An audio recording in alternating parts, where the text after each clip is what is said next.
안녕하세요. 고대의 깊은 지혜를 탐구하는 해설 시간에 오신 것을 환영합니다. 오늘 우리가 나눌 이야기는요, 인도의 아주 심오한 명상 문헌이죠. 바로 비견아 바이라바탄트라의 13번째 구절에 대한 내용입니다. 오늘 해설은 우리의 마음을 한없이 넓고 또 편안하게 풀어놓는 그런 여정이 될 거예요. 자, 편안하게 숨을 한번 깊게 들여 마시고 천천히 내쉬면서 이 천년 전의 지혜 속으로 함께 들어가 볼까요? 참으로 이러한 것들은 깨닫지 못한 이들을 위한 아이들을 겁주는 헛개비와 같은 것이다. 어떤가요? 단어와 단어 사이에 흐르는 그 고요함이 좀 느껴지시나요? 이 문장 정말 강렬하면서도 우아하죠? 우리가 절대적이라고 굳게 믿었던 수많은 형상들 또 규칙들이 있잖아요? 그런데 이게 어쩌면 단지 우리를 길들이기 위한 헛개비일지도 모른다는 아주 신비로운 선언입니다. 자, 이 구절이 수천 년 전에는 어떤 소리였을지 그 고대의 울림을 그대로 한번 만나보죠. 아프라부타마티남 히에따 발라비 비시카흐 마트리모다카바트 사르밤 프라브리티 아르타 무다아리탐. 어떠세요? 이 산스크리트어 원문의 운율을 그냥 의미를 떠나서 편안한 만트라처럼 들어보시면 좋겠습니다. 아주 오래전 스승이 제자에게 은밀하게 전해주었던 이 소리의 파동 안에는요, 정말 아름답고도 완벽하게 대비되는 두 가지 비유가 담겨 있어요. 하나는 두려움을 주는 헛개비, 그리고 다른 하나는 달콤한 위안이죠. 자, 이 구절의 전체적인 의미를 우리말로 한번 살펴보겠습니다. 전체적인 뜻은 이렇습니다. 참으로 이러한 것들은 깨닫지 못한 이들을 위한 아이들의 겁주는 헛개비와 같은 것이다. 이 모든 것은 어머니가 아이에게 사탕을 주며 달래듯 수행의 길로 이끌기 위해 설해진 것에 불과하다. 여기서 정말 흥미로운 포인트가 있어요. 영적인 가르침이나 종교적인 의식조차도 궁극적인 진리가 아니라 결국 우리를 돕기 위한 하나의 방편이라는 거죠. 두려운 규칙도 아주 달콤한 보상도 결국은 단 하나의 목적을 향해 있습니다. 이제 첫 번째 비유부터 천천히 해체해 볼게요. 첫 번째 파트, 아이를 겁주는 헛개비입니다. 이 은유가 진짜로 의미하는 게 뭔지 바로 들어가 보죠. 발라비비시카, 이걸 직역하면 우는 아이를 달래거나 막 떼쓰는 아이를 멈추게 하려고 어른들이 만들어낸 가상의 괴물이에요. 한마디로 헛개비죠. 영적인 전통에서 말하는 복잡한 제사의식이나 엄격한 계율 혹은 너 이렇게 안 하면 큰 벌을 받는다 같은 가르침들이 바로 이 헛개비에 해당합니다.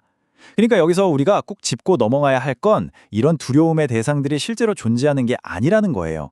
단지 어떤 목적을 위해서 고안된 환상이라는 거죠. 그렇다면 도대체 이 헛개비는 누구를 위해 만들어진 걸까요? 텍스트는 아주 명확하게 대답해 줍니다. 바로 깨닫지 못한 이들, 즉 마음이 이리저리 방황하고 쉽게 산만해지는 사람들을 위해서라는 거죠. 미혹한 마음은 가만히 머물지를 못하고 자꾸만 밖으로 뻗어나가잖아요. 마치 위험한 길로 막 달려가려는 어린아이처럼 말이죠. 그 아이를 멈춰 세우려면 거기 가면 호랑이 나온다 같은 강렬한 충격요법이 필요하잖아요. 이처럼 특정한 형상이나 두려움을 주는 개념들은 이제 막 수행을 시작하는 흔들리는 마음을 딱 붙잡아 두기 위한 아주 필수적이고 또 자비로운 안전장치인 셈입니다. 자, 두 번째 파트, 어머니의 달콤한 사탕입니다. 방금 전과는 분위기가 확 다르죠? 마트리모다카바트, 어머니가 아이에게 사탕을 주며 달래듯이라는 뜻인데요. 이 구절을 들으면 왠지 모를 따뜻함이 느껴지지 않으시나요? 아이가 쓴 약을 먹기 싫다고 때를 쓸 때 어머니는 이거 먹으면 달콤한 사탕 줄게 하고 약속하죠. 여기서 약은 우리의 끈질긴 자아를 내려놓는 고된 수행을 말하고요. 사탕은 그 수행 끝에 얻게 될 마음의 평안이나 신비로운 체험 혹은 천국에 대한 약속 같은 긍정적인 보상들을 의미합니다. 그러니까 우주는 칭찬과 보상이라는 이 달콤함을 이용해서 우리 마음이 자연스럽게 수행에 머물도록 아주 부드럽게 설득하고 있는 거예요. 하지만 꼭 기억해야 할 게 있습니다. 두려운 헛개비든 달콤한 사탕이든 이 모든 건 결국 수행의 길로 이끌기 위해 설해진 것에 불과하다는 사실이에요. 우리는 가끔 종교적 의식의 화려함이나 명상 중에 겪는 황홀한 체험 자체를 궁극적인 깨달음이라고 착각할 때가 있잖아요. 하지만 이 텍스트는 그것들은 목적지가 아니라 목적지로 가기 위한 징검다리일 뿐이라고 상기시켜줍니다. 사탕의 달콤함에 푹 빠져서 진짜 약을 먹어야 한다는 본래 목적을 잊어버리면 안 된다는 거죠. 세 번째 파트입니다. 방편을 넘어선 진리. 이제 이 두 가지 은유를 합쳐서 더 깊은 진리의 차원으로 들어가 보겠습니다. 미혹한 이들은 헛개비를 진짜 괴물이라고 믿고 벌벌 떱니다. 또 사탕 그 자체를 영원한 행복이라고 믿고 엄청나게 집착하죠.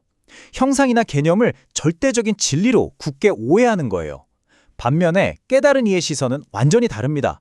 그들은 환상을 꿰뚫어봐요. 어떤 의례나 규칙, 보상의 약속들이 단지 자신의 의식을 성장시키기 위해 우주가 건넨 방편이라는 걸 정확히 알아차립니다. 그러니까 도구를 아주 유용하게 사용하지만 절대 거기에 얽매이거나 속아 넘어가지 않는 거죠. 자, 이제 명상 실습으로 넘어가기 전에 우리는 아는 핵심 지혜를 마음에 한번 새겨볼까요? 첫째, 형상은 결코 목적지가 아닙니다. 둘째, 우리가 굳게 쥐고 있는 수많은 관념들은 결국 사탕 아니면 헛개비일 뿐이라는 거죠. 마지막으로 그것들의 유일한 목적은 우리의 마음을 본질적인 수행으로 돌아서게 만드는 것입니다. 자, 여기까지 머리로 이해하셨다면 이제 직접 경험의 영역으로 나아갈 시간입니다. 네 번째 파트, 본질로 들어가는 명상 실습입니다. 지금부터는 분석하고 이해하려는 마음을 아주 부드럽게 내려놓으시고요. 비견아 바이라바의 가르침을 바탕으로 짧은 명상을 함께 해보겠습니다. 자, 편안하게 눈을 감으시거나 시선을 아래로 부드럽게 떨구셔도 좋습니다. 이제 오직 제 목소리에만 가볍게 기대어 보세요. 먼저 숨을 깊고 편안하게 들이마십니다. 그리고 천천히 내쉽니다. 지금 이 순간 내 몸을 드나드는 호흡에 온전히 머물러 보십시오. 마음속에 떠오르는 여러 가지 생각이나 감정들, 내가 무조건 옳다고 믿었던 형상들을 그저 가만히 알아차려 봅니다. 무언가를 꼭 이루어야 한다는 압박감이 있나요? 아니면 피하고 싶은 두려움이 있나요? 그냥 바라보십시오. 그리고 내쉬는 숨과 함께 그 꽉 쥔 집착을 스르르 내려놓습니다. 내 삶을 올가매고 있는 마음속 헛개비들을 가만히 떠올려 보십시오. 내가 완벽하지 않으면 사랑받지 못할 거라는 두려움, 실패에 대한 공포, 나를 억누르는 엄격한 마음의 규칙들. 사실 그 모든 것들이 실체 없는 환상에 불과함을 알아차려 보세요. 숨을 길게 내쉬면서 그 마음속 헛개비들을 바람결에 멀리 날려보냅니다. 당신을 해칠 수 있는 것은 아무것도 없습니다. 당신은 지금 온전히 안전합니다. 몸과 마음의 긴장을 모두 푸십시오. 이번에는 내가 위안을 얻고자 그토록 집착했던 어머니의 사탕을 바라봅니다. 타인의 인정, 물질적인 성취, 심지어는 명상을 통해서 얻으려고 했던 어떤 특별한 평온함의 상태마저도 지금 이 순간만큼은 가만히 내려놓습니다. 그 사탕의 달콤함마저 사라진 자리에는 과연 무엇이 남아있나요? 텅 비어있지만 너무나 충만한 그 순수한 알아차림 그 자체에 잠시 머물러 봅니다. 보상에 대한 기대조차 완전히 놓아버린 텅 빈 마음의 고요함을 온몸으로 느껴보십시오. 우리의 본질은 그 어떤 형상에도 얽매이지 않는 광활한 공간입니다. 이제 이 해설을 마무리하면서 여러분의 내면의 마지막 질문을 하나 살포시 띄워드리고 싶습니다. 스스로에게 가만히 물어보십시오. 지금 내가 무의식적으로 꽉 쥐고 있는 나를 진정으로 깨어있지 못하게 만든 그 달콤한 사탕 혹은 두려운 헛개비는 무엇입니까? 오늘 하루 그 질문을 고요히 품어보시기를 바라면서 이번 여정을 마칩니다. 깊고 평온한 시간 되십시오.